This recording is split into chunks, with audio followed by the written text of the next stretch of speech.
never thought of wanting to be a writer before you actually sat down to write? No, absolutely not. And in fact, your staying in Nigeria was actually because you wanted to do it. I think you asked the BBC, who was then your employer, whether you could stay on, and they said no. Yes, that's right. It was that. They sent me down originally, but that was before the children began to die, and that came later. The British government had taken a posture which was massively pro-federal government in Nigeria, in Lagos. I was on the other side, not on it emotionally, but I mean consent to it, and realised that this stuff coming out of Lagos was complete garbage. It was basically the propaganda ministry communiques being published as BBC reports. I don't think anything has changed. It could be that they're still publishing official reports, but I recognise what they were saying is nonsense. But foolishly, I said so. I didn't realise how junior reporters should not tell a British High Commissioner he's talking bollocks. So I was summoned back. So that's enough of that. And I said, okay, fine.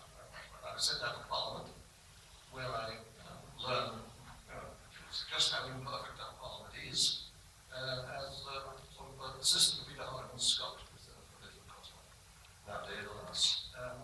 But then there was the African government survived its first 3 months, 4 months, 6 months, and they offered a sort of a journalistic junket down. Everybody went except the BBC. So I went up from Parliament to Parliament back to the Beeb, broadcasting house, got an interview with a foreign news editor who would fire me anyway, and said, why are we ignoring this opportunity? He said bluntly, we are not covering this war. So I thought, well, that's all. This is a news gathering organisation. This is the jewel of the African Commonwealth being torn apart by the Civil War. We are not covering it. So at that point I said, well, you may not be, but I am. But why? Because they were apologetic about the imperial nature of no, it was quite simply that the British High Commissioner in Lagos, who was an unpleasant piece of work, had said on his reputation, I suppose, this will be very, very short and sharp, and the magnificent Nigerian federal forces will overwhelm these awful cooks and washers and wrap them up in about 3 weeks. The 6 months in, war still going on, actually disarranging, hadn't happened, but he had enough clout with what was then called the Commonwealth Relations Office, the CRO, later given amalgamated with France, to make his view prevail. His view was, do not give these rebels the option any other civil. This was passed on to the head of West African News at Bush House. He took it to the Broadcasting Council, persuaded them to ignore what was becoming a major war. that principle of not giving them oxygen has completely changed nowadays, isn't it? Oh, yeah. It's gone the other way around. It's almost as if ISIS, for example, you hear it every day. But there are obscure things here. Nobody knows anything about Eritrea, which is a hell of a lot. I mean, huge torrents of refugees among the refugee torrent are from Eritrea. South Sudan has been torn to shreds by its own civil war and spent 20 years fighting with the nationals. North Sudan. It's cutting itself to pieces, and the horror stories galore, but we just concentrate on Syria. So the media, the fickle mistress, our obsession at the moment is Syria and Iraq. I mean, they're all basket cases. Yeah, but remember last summer, it was all North Africa, all Libya, and coming across Syria and Malaria, really like it. It's just Syria. Yeah, well, I'm going to just spend 5 more minutes on the other subject that I wanted to ask you about, and then I'm going to invite all of you to ask questions. You recently confessed that you were a spy. I'm going to make this is oxymoron. But I mean, I've known you for many years, and I keep asking you whether you're a spy, and you said no. And now you've said that you are a spy. And that you were recruited by MI6. Now, we see this in films, I'd just like to know the exact circumstances in which you were sort of approached by a man with a double coat or a tag. I mean, what did they say? I mean, did they wink and what did they, how did they predict? It's not winking. Charged with sexual aberration. No, I didn't do nothing like that. I wasn't smart. The spy, SPY, is actually the guy, almost certainly a foreigner, who's deeply buried inside the secret world of his own country, who decides to betray it by abstracting secret material and bringing it out and handing it over to another country. That's the spy. Now, fellow goes in to retrieve it, so only basically running an errand. So that's what I was asked to do a couple of times, and I did. So yes, the quick little errands. And the way, the first approach was actually by someone who, he was quite plaintive actually. He was an Orientalist who had been summoned back from Hong Kong. He's fluent in Mandarin. What is my father? Real, not thinking, real, it's very classical Mandarin.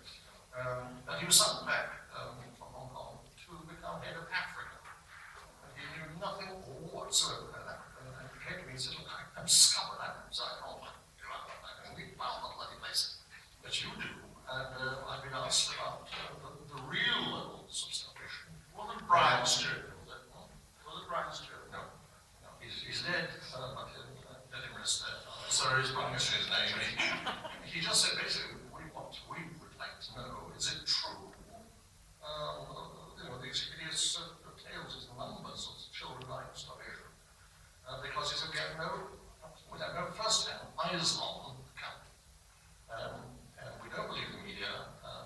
It's being denied by the Foreign Office. They say it's all either a wild exaggeration or even true at all. Is it true? I said, okay, it's true, right? He said, well, if we had a man in on the ground, we might make some progress here. So I said, okay, right. But that's it's just a question of reporting back what you see. You remember in the Cold War, it wasn't Cold War, in the Cold War, it was very common for sort of an MI6 to really, CSIS, to say to a businessman going to a foreign country, particularly going to look at the superb cover story, meaning, you're going to the Leipzig trade fair, several staples or paper clips or whatever. While you're there, could you just keep your eyes and ears open to see what you see, what you hear, gossip, you'll attend a few receptions, a couple of dinners, something like that. When you come back, can we just have a second talk to you? And most say, yeah, sure. Yeah, okay, well, it is. I mean, he's not even arrested by the Stasi. So the rest of that is looking. Unless he's someone deep inside the nuclear establishment that you want. So that was very, very normal. And that's all I did. Well, a couple of times I brought something back, but I think that was just an error, like running an error in some people in house. So it's not particularly, I wouldn't have thought, photogenic. Yeah, in fact, you far from betraying the country, you were helping the country. You were not betraying it. Certainly not betraying it. They were running an errand for it. But I did it a couple of times. I almost now regret ever mentioning it. But I just thought it was amusing enough to mention. And I tried to make both anecdotes and that subject very amusing. Yes. That's why I put them in the outside. Of course, now I'm labeled. SPY. No. Okay, it's very simple. As I said, I want to maximize your participation. So, who would like to ask a question? And please ask intelligent questions. Otherwise, they're rather pointless. We are an intelligent organization here. We expect the audience to be equally intelligent, which I'm sure you are. So, who would like to guess? Let's use the microphone. Were you ever told your story was too far-fetched, or did you ever write anything and think, I can't write this because it sounds too much? Sorry, yeah, was I going to look at far-fetched? The novels, or this last book? The novels in general. The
was in a Mini behind me. And they got nicked.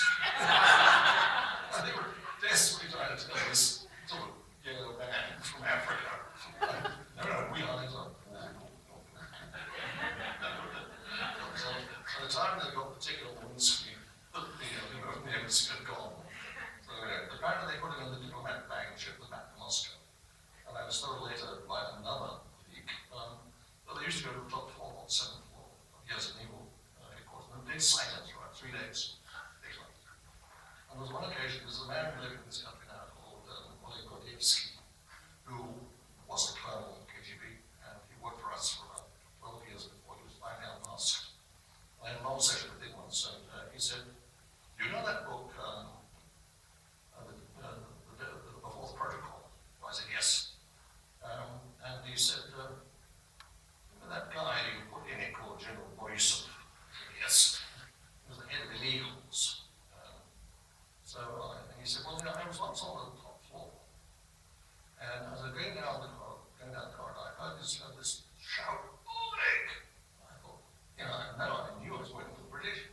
I thought, this is it, my God, my hands go up, sweat pours down, turn around, there is this general with an open copy of the whole protocol, and he comes up and he says, 'This is me!'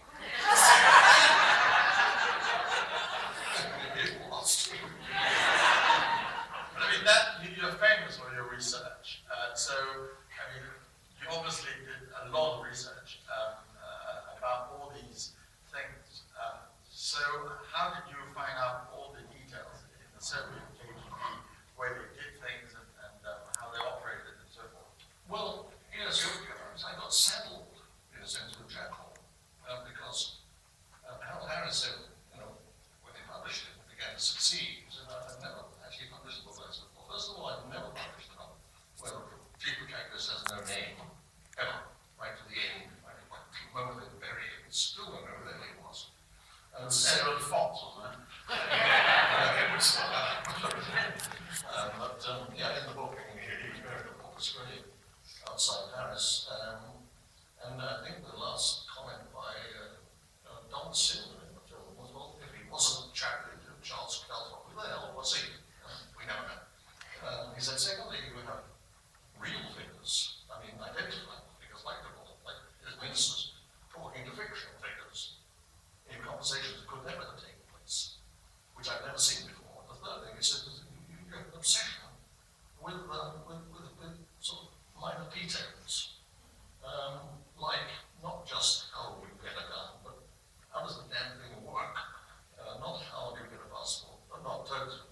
Do you produce a false passport? How do you get one in the first place? So I've never seen such obsession with technicalities. So I got a bit settled then by the idea that, well, if you're going to describe it, you have to get it right. And that's where, of course, the years of journalism, research needed by a good journalist, came back in, knowing who to go to. I don't necessarily know by anything, but I probably know a guy who does. But you also got a technical mind. You were a fighter pilot before. Briefly, everything about my life is brief. briefly then, briefly the other. And you've been married quite long. Twice. Okay, that's another question over this side. Yes. I'm always intrigued by how authors feel about their books when they're turned into films. It's often a rocky relationship. Yeah. Did we hear that? I've always been very lucky with it, but I've always from the get-go accepted that the author is not really wanted on set. Regarded by most directors as a pain in the rear end. So Prince Edward actually was made an exception. He might have been first for a day on the set of Buckingham Show, which is Pinewood, and this is in Paris. So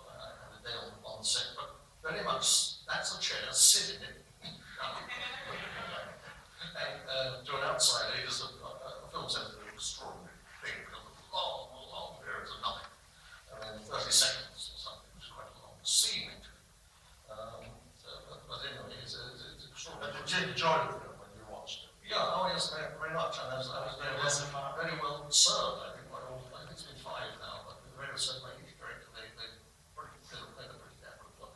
Fred Zinnemann, I think, still the best, but then he was always also a hero of mine because he did a high noon, if anyone can remember high noon. That's still riveting. I think the best Western ever made, and he did Man for All Seasons. The story is not small. The next after Man for All Seasons was in Nigerian. So I revere the man, and he was extremely nice, beautifully mannered. And he was two characters. He was so genuine off set and a tyrant on set. But I never got the tyrant because I wasn't on the crew or the acting cast. It is amazing how, you must have felt wonderful because Man for All Seasons won great many Oscars. Yeah, but he was a master. He did, Tang probably among all the greatest films ever. A little Viennese, and still spoke even to his dying day with a strong Viennese accent, although he'd been on it 55 years. And he actually asked me into his Mount Street office once and said, I have some pictures for you. And he put 6 postcards signed pictures of young men, but all good-looking young men. And he said, which would you do this, Jackal? So I looked at them. And down at the bottom right-hand corner was one. I said, that one. He said, I'm so glad. His name's Edward Fox, and I've just cast him. The other 5 were male models. Couldn't act their way on the married. Right, another question. Yes, lady, and then the gentleman. I was wondering, how did the MI5 feel about you publishing? MI6. Feel about you publishing the book, So I didn't get it. telling the story. What does MI6 think about your publishing people? Not enthused.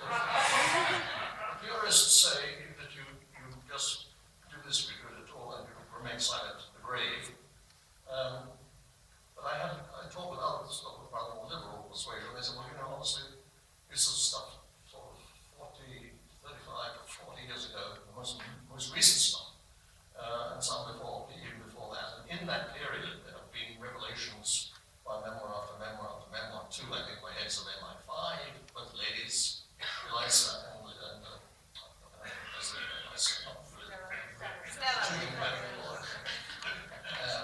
but anyway, and Stella Remington, yeah. Sounds like Stella Remington and that's a running boy. But they read their memoirs, and there have been a couple of others. Who was that fellow in Australia? Peter Wright. Sorry? Peter Wright. Yeah, Peter You're Wright. right, you're right. You're a spy catcher. Yeah, but that frankly is mostly rubbish. He was broke again. He emigrated to Australia, I think actually to Tasmania, where he tried to breed Arab horses. They were small market Arabs in Tasmania. And so he kept going bankrupt. And every time he did, he came back to talk to Lord Rothschild, Victor. And I gave another sum of it. And the last time Victor said, I've had enough, no way, I'm not selling you anymore. So he went off and wrote, well, basically it was a rematch of the trade extraction. But I mean, you can think it's because Michael Hayes as Attorney General banned it. And that was how it became famous, Spice Catcher. Not because actually they didn't ban it, nothing would have happened. That was when Robert, his name, the cabinet secretary, Robert Armstrong went out there and made this one. He was all, are you lying? Don't risk me, you can away with the truth. Which is a good phrase. Right, the gentleman here. Thank you. Mr. If you Forsyth. use the microphone, then everyone can hear. Thank you, Mr. Forsyth. Just want to come back to your point about your relationship between you and the director. How much influence you had in the actual screenwriting aspect? Because none whatsoever, because they were very honest to the books. Yeah. Well, it is the director is in charge, absolutely, totally in charge. The producer produces the money, but then they walk off set and they leave it to the director. It's his job, and they guard their integrity on set, fiercely, and they make what they wanted to make. It can be brilliant, it can be awful. I'd be very lucky that no one made a real turkey.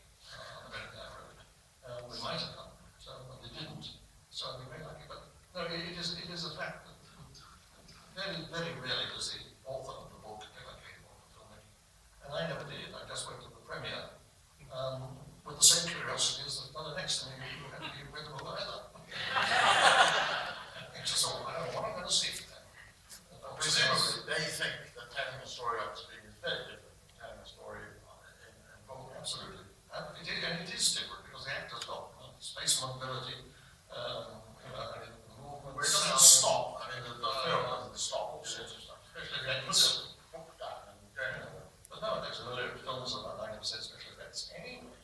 Nothing to do with written work. I mean, one, for example, the technique of John Frankenheimer, who made the Monaco Grand Prix race. He just said in one scene, sort of scene 151, exterior day, the race. That was 25 minutes of the Monaco Grand Prix, 2 words. So the first thing that any director will say to an author thinks he might write a script is don't overwrite. Leave that to me. okay. Yes. In your book, The Outsider, it seemed evident to me that you were quite impressed by the other side of the Nigerian war. Was it a Duke? I can't remember the leader. Was it? The leader of the outside was a Chuku, Yes. Colonel Chuku. Yes, I thought it was. It was obvious that you thought they were hard done by, and you know that the BBC was misreporting basically, and pumping up the federal Nigerian side. Have you since learned to love the BBC? I said, To love the BBC? Do you trust them now? it isn't a love-hate relationship. I don't have a love-hate relationship with them. But they are the establishment. I mean, let's not kid ourselves that they're anything but the establishment. They may have a friendly relationship with the government in power, depending on which it is, but they are still part of the establishment, and they do not like being crossed. I've, part of most of my life, been anti-establishment, or critical of it, certainly not slavish to it in any sense at all. And so, yes, I did feel that, not that it's like they've been hard done by, but the facts have been massively distorted. The Nigerian Civil War didn't spring out of someone waking up one day and saying, I say, drink the tea, let's have a civil war, like that. The Igbos, who were, broadly speaking, the Biafrans, have been subjected to a series of extremely bloody pogroms, for which federal government more or less not willing to shut it. And Ojukwu said, I think I have 1.8 million refugees fleeing these pogroms. I need some assistance with their oil revenues. It was his state that had all the oil. And he was told just to shut it. They weren't going to take any notice of his inner plight. And he was blamed, of course, for leading the secession. Actually, the other way around, I was there. It was the people who brought it out. They were clamoring. He was trying to come to a modus vivendi with the Lagos government. But it was actually the evil people who were clamoring. They were outside the gates of State House, in the tens of thousands, clamoring to get us out of this brutal and indeed for us murderous republic. So he finally conceded to them, not the other way around. I mean, what do you think about Nigeria now? It's the largest nation in Africa with, I think, 200 million people. And we know we're much more conscious of Nigeria than any other country in Africa because every other day we get a text telling us that there are £3 million waiting for us to be collected. And I hope that it's completely corrupt. I mean, yeah, it is, a rich nation because of its resources. If you were asked to describe Nigeria today, how would you describe it? Well, it's corruption on 2 legs. I mean, just a simple statistic that since the end of the Nigerian Civil War, which was, say, take the date of 1st of January 1970 to this year, which is what, 35 years, I suppose, no, 45, they've apparently made $1 trillion. Not a penny of it hasn't been embezzled. Not a penny. So that's the level. So it is, but it is pandemic in Africa, and indeed most of Asia too. Sorry to say, the countries that where there's nothing. Hong Kong, very clear. No, Hong Kong, I would exclude. Singapore, it's so boring. You don't even understand what investment is. Right, another question, yes.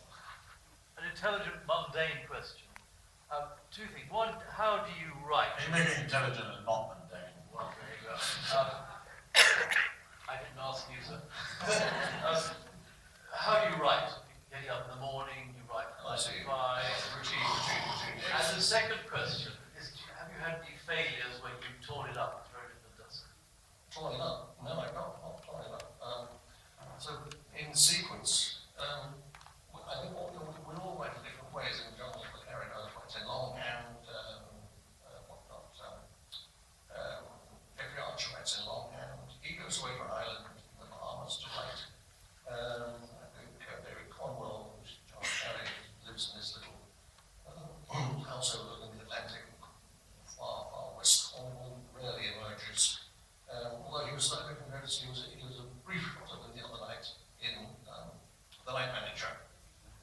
If anybody remember what the last episode last Sunday was, there was a scene where Tom Hollander threw a hell of a tantrum in a restaurant, and an outraged white-haired man said to him, give him that food back. That was John McCarry. What? Was it? Yeah, himself. He always has a little cameo. Well, a little cameo in The Little Drummer Girl, and he was trying to a little cameo himself last about I thought that scene was a bit artificial. I think that prank. It didn't really work. Anybody watch it? You ought to watch it because it costs £3 million an episode, apparently. It's episode 4. The Night Manager.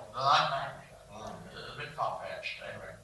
Anyway, to continue the gentleman's question, basically, I write very fast. I mean, I prepare meticulously and slowly, and then get a lot of research around me, grouped around me in a series of tables. I sit facing a blank wall, I can't have a window, no telephone, and do not disturb me. I need absolute solitude, I need complete silence. Some people play music, or write to music, I don't. And I am still right on a typewriter, small, portable, Japanese typewriter. Silver screen, yeah. You use the liquid Tipex or the... No, it's a cassette. It's a cassette with a tape in it. It's a typewriter. And there's another cassette for the white ribbon, which is the correct mechanism. Yeah. Right. You make a mistake, How dare you cheat? Anyway, that's what I do. And then I write about 6 days. I used to write 7 days a week, now I write 6 days a week. About 10 pages a day, so 445 days, 450 pages. Just show it to your wife or somebody before you hand it over to the publisher. Yeah, Sandy's is first ever. But she always says, I don't want to read it chapter by chapter, at least a little page by page. So give it me when it's finished. So I said, okay, fine. So she reads it, but then I run off a copy, and the copy goes to the publisher. And that's about it. She managed to make you rewrite things a lot. She never says rewrite. Which is really she made like the Spencer of that passage. She made notes, and I pass the notes on to the publisher. Because a book then goes into a huge editing process. Brilliant young ladies just out of college and check everything, and spelling mistakes, and if they have gone through my own reread, they get corrected and the facts are checked. Sometimes I'm told this date is wrong. By 24 hours we checked, and it's better. So they are invalid. What comes out the other end is a sort of a proofread manuscript that goes to the printer. What was the second question, sir? Have you had any failures? Torn it up? No, I've never torn anything up because I think if in the research and preparation process major flaws became apparent, that would be the moment the book would be nothing written and then to tear up. When I start writing, I literally just, it's in here. I've rehearsed it so many times, I'm really transferring from there to there. Nothing else, no composition takes place. All right. Yes, your question. Here first, and then this one first, number 1. On a slightly lighter note, do you have a favourite of all the books you've written, or one you felt most passionately about at the time or since? Two. Obviously, Jekyll, I'm grateful that Jekyll gave me my break. So I'm going to put this and cease to think, thank you, Jekyll, because very lot of people there, everybody are deeply, profoundly impoverished, retired, foreign correspondent, in some small red box on the southern coast somewhere. So there's that. The one that I think gave me probably the greatest satisfaction was a thing called the Fist of God, which was the story of the first Iraq War when Saddam had invaded Kuwait and we went in and sorted them out. And there was a sidebar story. He was in the process of building a truly massive gun called the Babylon gun. It had a 110-meter long barrel. It had been invented by a guy called Dr. Jerry Bull, who was genuinely assassinated in his flat, drawn in his flat in Brussels. If you look at the Fist of God, the first half chapter is indeed the assassination of Jerry Bull. And it was always presumed to be the Mossad. I have to be convinced it wasn't the Mossad because he was working for the Mossad. Against Saddam Hussein, I think it was the Mukhawarat of Saddam Hussein. But anyway, I became convinced when that war ended, and if you remember, it seemed there was a news bulletin every night in which some beautiful press general in camos appeared in Riyadh, capital of Saudi Arabia, and addressed them, and it was the day what happened today, and so on. It was the first war we also actually in real time in our sitting rooms. You could see this floating white cross, which was in the nose of a fighter bomber. And when something would settle on a building, and then it would hold on that building, and suddenly the building would go. And you think, gosh, whoever was in there is now well dead. That must have happened a week ago. No, that happened as you watched. It was just technologically too perfect.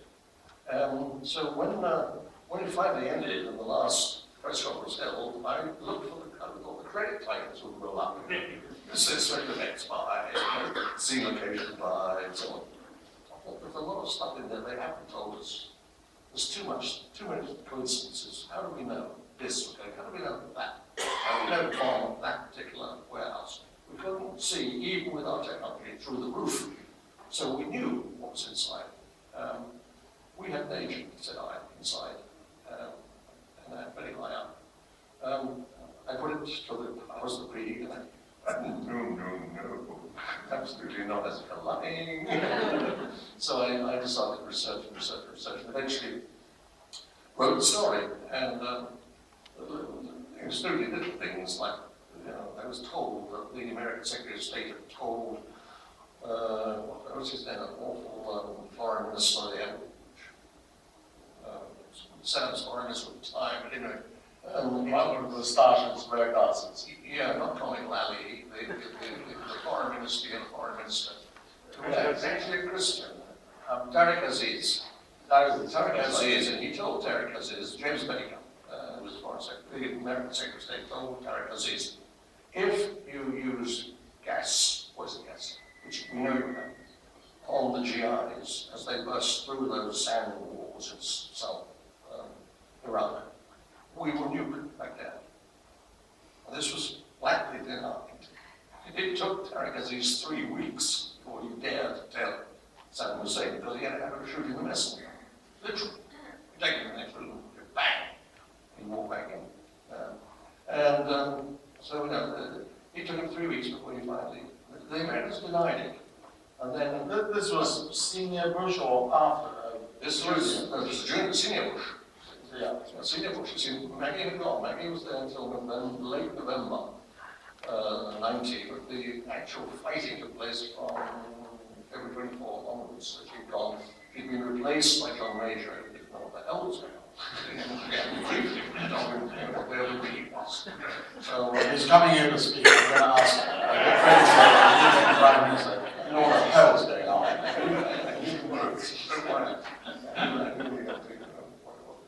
Well, that's what was going down. But anyway, the civil wars, fact is that 3 years later, 4 years later, I brought the book out.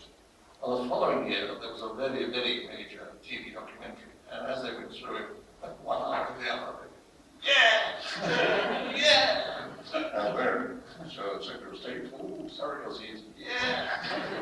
But they never admitted we had an agent high in Saddam Hussein's court, but we did. So that amused me. the second one. I like Do you think you should have finished off with the war a bit by going into Baghdad?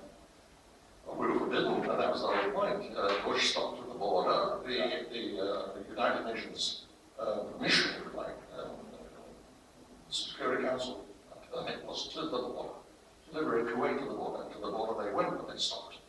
And allowed him to survive for another 10 years, and then, of course, it became much, much worse. 10 years later, entirely the wrong way, but it looks very something true. Finished off then, but we didn't.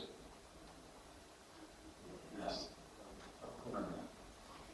Hi. Just to go back to one of the things you said earlier, you said you spent 45 days writing a book? Yeah. How long do you spend researching? About 6 months. Average. It's not all sorry, traveling the whole time. I go, I come back, I go, I come back. And a lot of the technology comes from experts in technology, like the United Service Institute here, the State Department, or more like the Pentagon.